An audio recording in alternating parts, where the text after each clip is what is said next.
السلام علیکم۔ کراچی میں صبح سویرے شدید دھند کا راج، حد نگاہ شدید متاثر رہی۔ کراچی ایئرپورٹ اور اطراف میں شدید دھند، کئی پروازیں تاخیر کا شکار۔ کیا آپ حالات حاضرہ سے آگاہی حاصل کرنا چاہتے ہیں؟ خبر کے پیچھے چھپے اصل حقائق جاننا چاہتے ہیں تو ابھی سبسکرائب کیجئے دل پاکستان کو اور ساتھ ہی گھنٹی کے نشان پر کلک کر دیں۔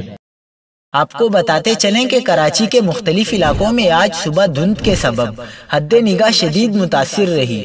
کار اور موٹر سائیکلوں پر سفر کرنے والوں کو شدید دشواری کا سامنا رہا۔ Airport, super high way, Orangi town, northern by pass, super high way link road کے اطراف کے علاقوں میں شدید دھند چھائی رہی اور حد نگاہ 100 میٹر رہی۔ محکمہ موسمیات کے مطابق آئندہ 24 گھنٹوں کے دوران شہر کا موسم خشک رہنے کا امکان ہے۔ شہر میں رات سرد اور صبح کے وقت دھند رہنے کا امکان ہے۔